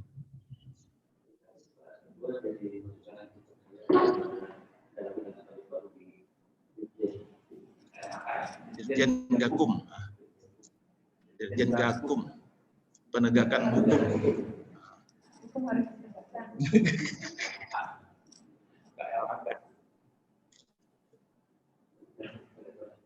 Baik, saya kira dari kami sudah, sekarang kita menuju kepada penguji tetapi sebagai kopromotor dan promotor. Nah, Prof. Mela, kehormatan tentunya kesempatan di bagian akhir untuk bisa merangkum semuanya tentunya dari masukan-masukan yang disampaikan tim penguji. Oleh karena itu terlebih dahulu kami memberi kesempatan kepada Prof. Taufik Makara. Silakan Prof. Ini terlihat dari Makassarnya nih, kopiahnya nih. Senang beli kopiah khas Makassar nih. Baik, terima kasih Pak Pimpinan Sidang, Pak Ketua atas kesempatan yang diberikan kepada saya. Jadi saya sedikit saja karena tadi sudah banyak saran dan masukan yang dikemukakan oleh penguji yang lain. Jadi mohon kepada Pak Denny sebagai promovendus untuk mencatat dan memperbaiki. Saran dari Ibu Efri, Pak Dr. Efri Dani, Dr. Lukman, dan Dr. Abdul Haris Simandawai untuk dicatat untuk diperbaiki. Saya hanya ingin satu saja, di dalam disertasi ini belum kelihatan sanksi yang ditulis itu dari negara-negara lain. Jadi kalau ada, jadi misalnya ada undang-undang yang mengatur mengenai kehutanan yang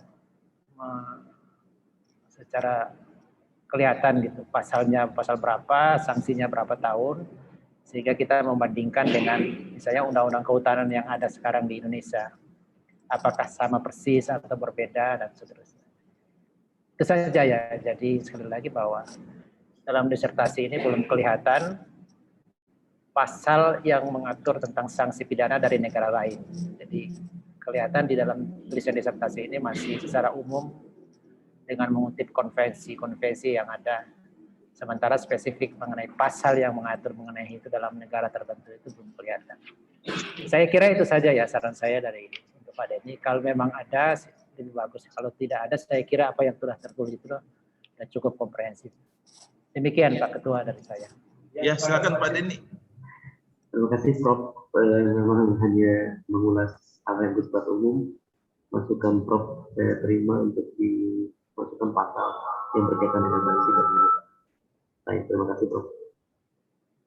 Baik, terima kasih Prof Taufik ya atas saran masukan. Jadi instrumen internasional ya tadi ya untuk juga bisa dimasukkan di bagian-bagian yang relevan tentunya. Nah selanjutnya ini the last but not least ya Prof Mela, ini kami tentunya harapkan masukannya untuk perbaikan disertasinya Pak Denny. Silakan Prof Mela. Ya, baik, terima kasih pimpinan sidang Bapak Dr. Abdul Haris Samandawai. Sebelumnya Bismillahirrahmanirrahim. Assalamualaikum warahmatullahi wabarakatuh. Semoga kita selalu dalam keadaan sehat dan selalu dilindungi oleh Allah Subhanahu wa taala dalam kondisi pandemi. Ya. Baik, pertama-tama saya mengucapkan selamat kepada Bapak Denny dalam ini Promovendus sudah memasuki step berikutnya ya. Ini seminar hasil penelitian. Tentu ketebalan disertasi yang sudah disusun oleh saudara ini adalah simbol dari kerja keras yang sudah dilakukan oleh Promovendus untuk menyelesaikan studi ini. Tidak mudah memang menyusun disertasi. Perlu kerja keras, perlu fokus, perlu konsistensi dalam menulis dan lain sebagainya, dan itu sudah diperlihatkan oleh Promovendus dalam disertasi ini. Disertasi ini cukup baik, cukup komprehensif isinya, dan narasinya juga cukup nyambung dalam pembahasannya. Cuman tentu harus diperhatikan masukan-masukan dari tim uji yang tadi sudah disampaikan ya Pak.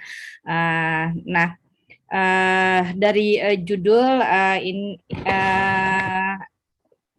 saya sepakat ini menarik dan Promovendus bisa menangkap dari sidang proposal yang telah kita lakukan bahwa pada saat itu kalau nggak salah saya meminta fokusnya adalah ke badan usahanya, karena dari sisi kalau pelakunya orang, kalau di hukum lingkungan itu kan pelaku itu ada dua gitu ya, bisa orang, bisa badan usaha gitu.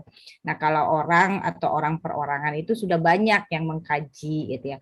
Sedangkan kalau badan hukum itu masih masih sedikit dan masih perdebatan sebenarnya, baik dari sisi keilmuan maupun dari sisi implementasinya dalam penanganan kasus tindak pidana lingkungan yang dilakukan oleh korporasi. Nah, terima kasih Saudara Promovendus sudah mengakomodasi ide atau masukan dari tim penguji sebelumnya di proposal. Dan akhirnya memang terfokus pada tindak pidana kebakaran hutan ya, dan dikaitkan dengan perspektif pembangunan hukum pidana lingkungan. Nah ini nampaknya Saudara Prof. Venus ingin jadi ahli yang berkompetensi di bidang hukum pidana lingkungan nampaknya, dan kita memerlukan itu sebenarnya karena regenerasi itu perlu terus dilakukan.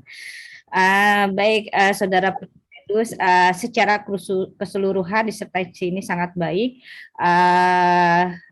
Di latar belakang saudara sudah mencoba jabarkan persoalan makro dari objek kajian yang saudara teliti gitu ya. Namun dalam identifikasi masalah tadi kan gitu ya, saya juga sepakat dengan apa yang disampaikan oleh para tim penguji bahwa ini identifikasi masalahnya kan cuma dua ya Pak. Yang pertama adalah berkaitan dengan bagaimana terjadinya tindak pidana kebakaran hutan yang dilakukan oleh korporasi lah intinya ya. Nah, mungkin kalau redaksinya bagaimana terjadinya tindak pidana itu nampaknya terkesannya teknis gitu ya, sedangkan kita di Fakultas Hukum gitu tentu tidak akan masuk ke persoalan teknis. Jadi mungkin bisa saja dirubah kalimatnya dan disesuaikan dengan yang sudah tertuang dalam bab 4. Jadi bisa saja identifikasi masalah pertama adalah bagaimana pemenuhan unsur-unsur tindak pidana lingkungan hidupnya yang dilakukan oleh badan usaha gitu ya. Jadi bukan terjadinya, kalau terjadinya itu teknis biasanya gitu ya. Tapi kalau karena ini penelitian normatif, tentu aspek normanya yang diangkat. Jadi bagaimana nih pemenuhan unsur-unsur tindak pidana lingkungan yang dilakukan oleh korporasi dalam konteks kebakaran hutan gitu ya. Nah tentu untuk mengukur unsur-unsur tindak pidana lingkungan hidup ini karena ini levelnya disertasi gitu ya, jadi hanya menjabarkan norma-normanya saja bahwa ini sudah terpenuhi unsur-unsur tindak pidana lingkungan, tetapi hakikat tentang sesuatu pengaturan dari unsur-unsur itu lingkungan hidup itu juga harus diangkat gitu ya, itu aspek filosofinya yang harus ada di dalam disertasi ini. Nah kemudian di identifikasi masalah kedua juga mungkin ini mempersoalkan beban pertanggungjawaban terhadap korporasinya mungkin ya, jadi bukan bagaimana pertanggungjawaban tapi beban pertanggungjawabannya, karena tentu ada level-levelnya kan. Kalau kita menguraikan secara umum dalam tindak pidana lingkungan itu beban pertanggungjawabannya kan berlevel ya, ada bisa ke direkturnya, bisa ke yang orang melakukan perintah, melakukan aktivitas dan lain sebagainya, itu sudah ada di dalam Undang-Undang Lingkungan Hidup. Jadi mungkin termasuk ke badan usahanya juga ada pasal khusus kan gitu ya berkaitan dengan hal ini. Jadi mungkin bisa ditambahkan bagaimana beban pertanggungjawaban terhadap badan usahanya, pertanggungjawaban hukumnya ya. Nah, yang poin ketiganya saya sepakat dengan Pak Dr. Abdul Haris, mungkin harus ditambahkan satu yang mencerminkan originalitasnya Pak, temuan dari disertasi ini. Karena sebuah disertasi harus ada kebaruan gitu ya. Tadi Ibu Dr. Frida sudah menyampaikan harus ada state of the art yang membedakan bahwa disertasi ini berbeda, ada aspek yang berbeda dengan disertasi yang serupa gitu ya, yang membahas hal yang sama. Nah, ketika sudah diketemukan perbedaannya apa, nah nanti itu akan menjadikan sebuah originalitas dari disertasi ini. Jadi bisa saja dari yang sudah dikaji dalam disertasi ini ditambahkan identifikasi masalah ketiga, misalnya bagaimanakah konstruksi norma pertanggungjawaban pidana korporasi dalam konteks pembangunan hukum pidana lingkungan, ya. Jadi harusnya seperti apa sih normanya berkaitan dengan beban pertanggungjawab pidana korporasi ini ditinjau dari hukum pidana lingkungan, atau mungkin konstruksi norma ini akan menjadi masukan bagi pembangunan hukum pidana lingkungan ke depannya gitu ya. Ini yang menjadi kebaruan yang bisa diangkat oleh Prof. Venus, atau misalnya kalau tidak konstruksi norma ya model pertanggungjawaban pidana korporasinya seperti apa gitu ya. Nah, karena hal ini juga yang ditunggu-tunggu sebenarnya oleh masyarakat dari hasil disertasi Promovendus gitu ya, berkaitan dengan pembaruannya. Kemudian itu berkaitan dengan identifikasi masalah, berkaitan dengan landasan teori. Promovendus menyampaikan 3 teori ya, teori badan hukum, teori tanggung jawab pidana korporasi, dan teori alasan pembenar dan pemaaf pemidanaan. Nah, tentu 3 teori ini sudah menjadi landasan analisis di bab 4 oleh Promovendus. Nah, nanti kalau sidang tertutup dan terbuka mungkin harus bisa menjelaskan lebih lanjut konteksnya ya, bahwa ketiga teori ini adalah benar-benar menjadikan persoalan analisis bagi 3 permasalahan yang sudah ditetapkan oleh Promovendus di identifikasi masalah gitu ya. Ini sudah sangat komprehensif dijabarkan di latar belakang masalah. Tinggal nanti di bab 4-nya coba muncul ketiga teori ini dalam pembahasan di bab 4-nya gitu ya. Nah, kemudian di kerangka konseptual, Promovendus sudah menjelaskan definisi operasionalnya dari ketiga konsep, yaitu konsep pertanggungjawaban korporasi, kemudian tidak pidana lingkungan hidup, dan alasan pemaaf. Tinggal dibuat ininya saja Pak, bagan alir atau flowchart-nya terkait definisi operasional ini. Tentu ketika menggambarkan flowchart dari masing-masing konsep pertanggungjawaban korporasi, tindak pidana lingkungan hidup, dan alasan pemaaf. Nah, variabel-variabel apa saja yang terkait berkaitan dengan ketiga konsep ini sehingga flowchart-nya menjadi jelas gitu ya, kerangka konseptualnya menjadi jelas. Nah, kemudian berkaitan dengan metode penelitian. Nah, ini jelaskan bahan hukum primer, saudara sudah menjelaskan sebenarnya bahwa yang digunakan adalah undang-undang perkebunan, bla bla bla bla, banyak ya undang-undangnya ya. Tetapi tidak dituliskan undang-undang perkebunan itu nomor berapa gitu ya. Jadi harus jelas, karena takutnya undang-undang perkebunannya yang lama yang digunakan kan gitu, harusnya kan yang terbaru gitu. Jadi lengkapi ya, lengkapi jadi dengan nomor, dengan tentangnya tentang apa gitu. Kemudian ya, di halaman 128 sampai 139 saudara mengungkapkan data-data sains ini ya, berkaitan dengan hal-hal yang teknis gitu. Nah, tolong sumber referensinya diberikan gitu ya, karena khawatir juga kan nggak mungkin Promovendus meneliti aspek yang sains atau teknis ini. Data-data ini banyaknya kalau nggak salah di halaman 128 sampai 139. Kemudian juga di halaman 276, saudara Promovendus sudah bagus mengangkat kebijakan pertanggungan korporasi dengan melihat putusan-putusan hakim. Jadi mencoba menggambarkan bahwa ada kasus berkaitan dengan tindak pidana lingkungan yang fokusnya adalah korporasi, gitu ya. Nah, kemudian kesimpulan. Nah, kesimpulan ini belum menjawab Promovendus terkait kesimpulan pertama, belum menjawab identifikasi masalah yang pertama gitu ya. Kemudian identifikasi masalah yang kedua sudah nyerempet-nyerempet ada, tetapi belum fokus menjawab beban pertanggungjawaban bedanya badan usaha itu seperti apa gitu ya. Nanti diperbaiki lagi kesimpulannya, kalau misalnya bertambah 1 lagi jadi 3 ya kesimpulannya, dan harus menjawab.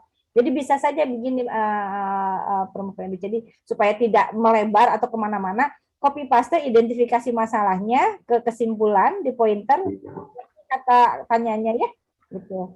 Jadi nggak kemana-mana gitu, kadang-kadang kan itu di bawah jadi lupa gitu apa yang mau dijelaskan gitu. Nah, kemudian juga saya sepakat ya, citasilah istilahnya sumber-sumber referensi dari dosen-dosen yang ada di Asafia atau di yang lainnya. Nanti saya juga kasih dia daftar pustaka daftar CV ya, daftar riwayat hidup saya ke Promovendus. Di situ banyak tulisan-tulisan yang bisa Promovendus citasi baik jurnal internasional maupun jurnal nasional. Nah, kemudian sedikit satu lagi berkaitan ultimum remedium dan premium remedium. Hati-hati kalau ultimum remedium itu diberlakukan untuk tindak pidana formil hanya 3 kasus berkaitan dengan baku mutu air limbah, emisi, dan gangguan. Jadi kalau untuk tindak pidana kebakaran hutan, maka bisa diberlakukan premium remedium tanpa harus menunggu penegakan hukum administrasi dinyatakan efektif atau tidak, gitu ya. Baik, itu mungkin secara global masukan-masukan untuk perbaikan disertasi. Mudah-mudahan bisa secepatnya sidang tertutup dan terbuka. Terima kasih. Saya kembalikan kepada pimpinan sidang. Baik, Promela. Terima kasih banyak. Masukannya sangat komprehensif. Mulai dari judul, bab 1, bab 2, bab 3, bab 4, kesimpulan dan saran. Saya kira ini bimbingannya lengkap sekali nih Pak Denny. Pak Denny tinggal ngikutin aja karena sudah sangat detail ya, detail arahnya mau kemana yang harus ditulis itu sudah dibuat guidance yang jelas oleh Prof. Mela ya. Nah, terima kasih ya sekali lagi Prof. Mela, dan mungkin Pak Denny ingin memberikan tanggapan, silakan Pak Denny. Untuk promotor saya agak jarang melakukan komunikasi karena pandemi, Pak. Jadi apa yang beliau sampaikan itu semua saya jadikan presentasi. Alhamdulillah mungkin hasil kerja keras sampai dengan proposal, lalu revisi-revisinya alhamdulillah bisa saya akomodir walaupun masih belum sempurna. Tapi dari banyak hal yang menimpa saya termasuk sempat juga positif COVID lalu keluar dari COVID yang menyebabkan katanya ada efek tell me ya Pak, setelah kena COVID itu jadi tell me. Efek apa? Efek apa? Setelah COVID itu ada long COVID katanya, jadi berpikir juga ada sedikit efek tell me. Dan mungkin itu yang menyebabkan agak panjang juga.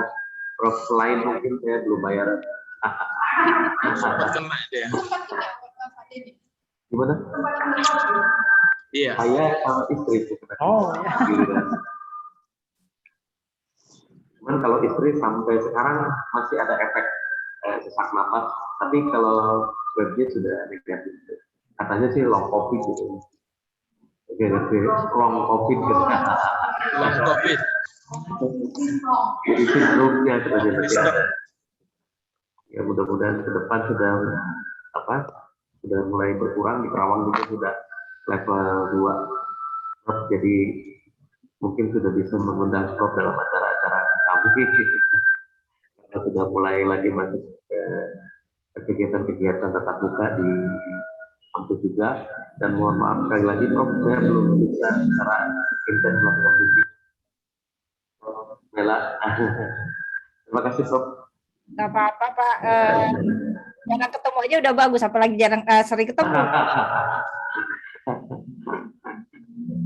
Baik, terima kasih Pak Denny. Jadi dengan demikian kita akan skors dulu ya, untuk supaya kami majelis penguji melakukan musyawarah sebentar, karena untuk ujian ini ada beberapa pilihan, bisa dilanjutkan dengan ujian tertutup dengan perbaikan, ujian tertutup saja langsung, ataukah mengulang kan gitu ya. Ada beberapa pilihan, kita belum tahu nanti bagaimana pandangan penilaian dari masing-masing majelis penguji yang sebentar kami akan musyawarahkan.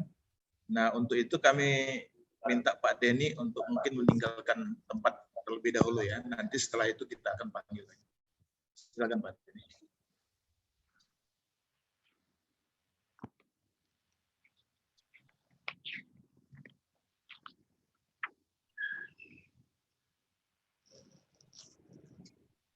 Baik, Pak Denny-nya sudah berada di luar ruangan, jadi yang saya Mela, Prof. Taufik, Pak Lukman Daris, Bu Kekan ya, Bu Bu Efridani. Jadi setelah kita mendengarkan presentasi, kemudian pertanyaan, jawaban, masukan, dan berbagai usulan perbaikan, bagaimana penilaian kita masing-masing terkait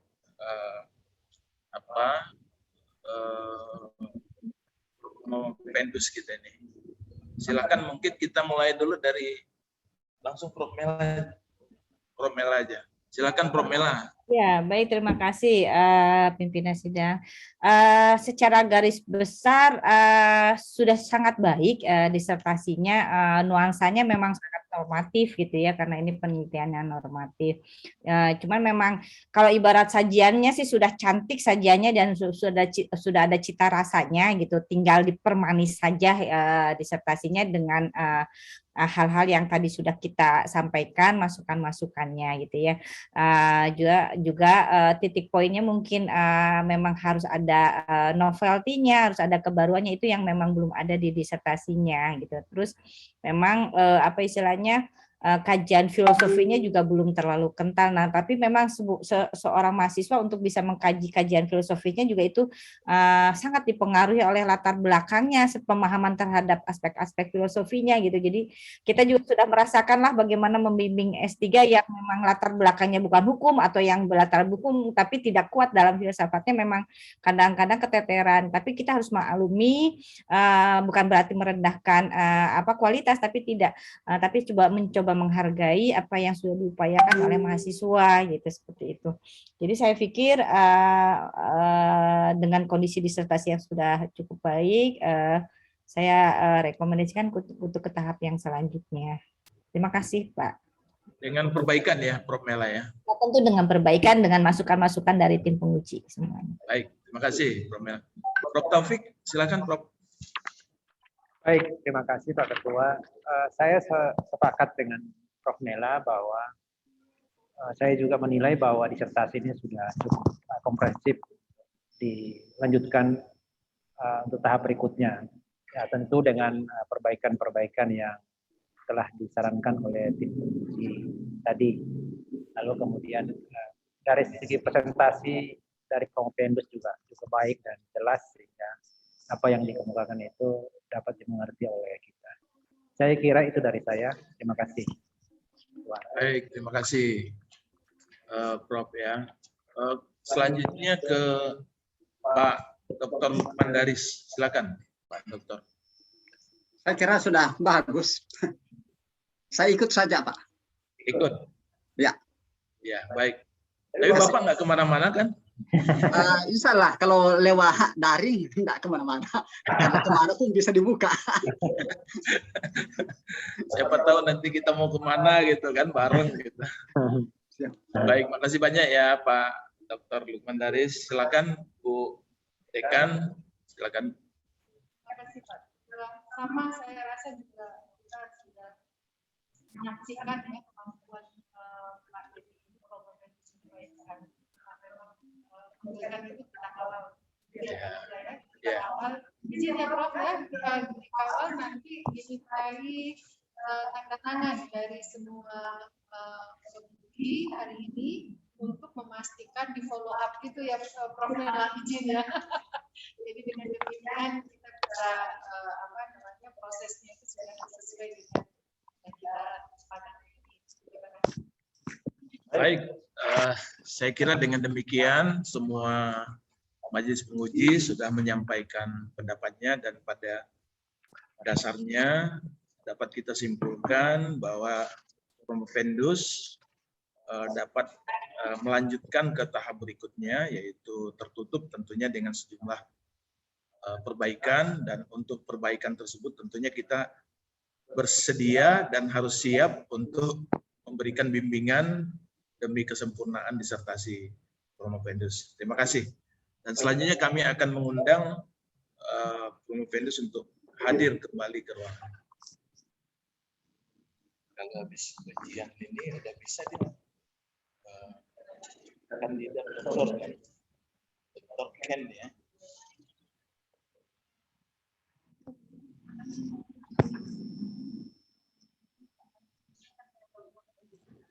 Ya, Pak Denny, kami ya.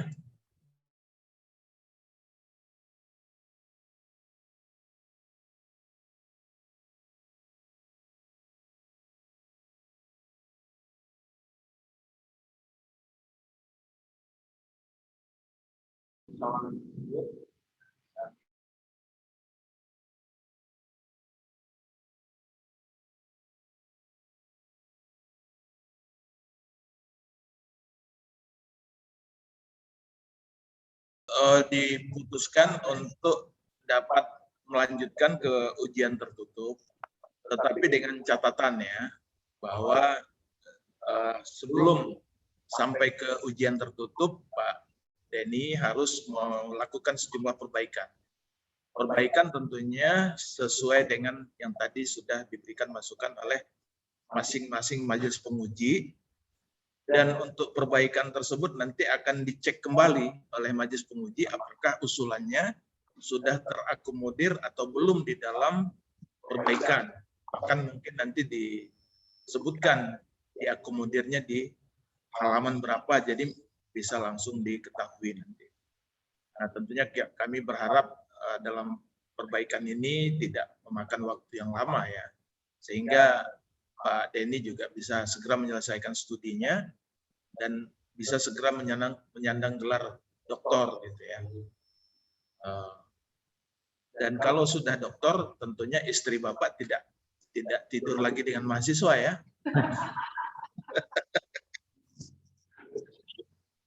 Jadi ini kita berharap tentunya intensitas ya Bapak ya dalam menyelesaikan ini, Pak Denny ya. Biasanya perbaikan itu waktunya sekitar 1 bulan. Jadi kita harapkan dalam 1 bulan sudah dapat diselesaikan. Tapi sekali lagi untuk ujian tertutup harus ada jurnal internasional tadi ya, jurnal internasional. Nah, sehingga dan jurnal internasional itu biasanya ya terkait substansinya itu terkait dengan disertasi yang sedang diteliti, Jadi ada relevansinya ya. Nah, saya kira itu saja mungkin silahkan Pak Denny, mungkin ada yang ingin disampaikan sebelum kita akhiri acara ini, silakan. Terima kasih Pak Ketua, terima kasih para yang mulia para penguji. Alhamdulillah masih bersama berikutnya yang pertama deg-degan saja, apalagi waktunya sekarang 1 bulan termasuk dengan jurnal. Pak Ketua, terima kasih banyak atas supportnya. Sekali lagi terima kasih Bu Deka, Prof Mela sebagai promotor dan Prof Taufik juga, dan masukan dari Dr. Lukman Darwis juga sangat bermanfaat. Mudah-mudahan saya bisa menyelesaikan dalam waktu yang kurang dari 1 bulan. Terima kasih Pak Ketua. Baik, Pak Denny.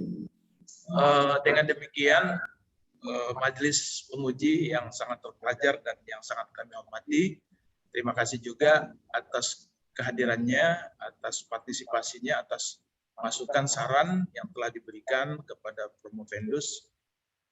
Tentunya kami ucapkan terima kasih, semoga Allah membalas dengan pahala yang berlipat ganda untuk Bapak Ibu sekalian, dan juga untuk panitia yang hadir di sini, ada Bu Fauzia, ada Mbak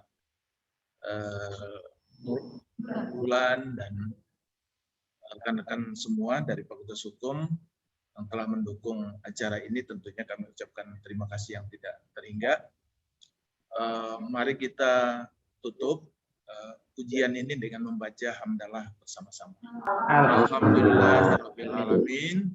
Sampai ketemu lagi nanti di ujian tertutupnya. Wabillahi taufiq wal hidayah. Wassalamualaikum warahmatullahi wabarakatuh.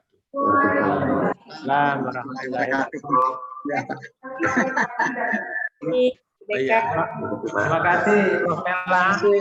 Terima kasih Dr. Lukman. Terima kasih Prof. Ya. Ini kita ketemu. Apa konsultasi pada waktu yang berpisah ya, izin nanti saya hubungi lagi. Pak Lukman juga terima kasih. Terima kasih Bu. Selamat Pak Denny. Saya izin pamit. Terima kasih, Prof. Terima kasih Prof Taufik semuanya. Terima kasih Prof Mela. Pak Dr. Lukman. Izin pamit. Assalamualaikum.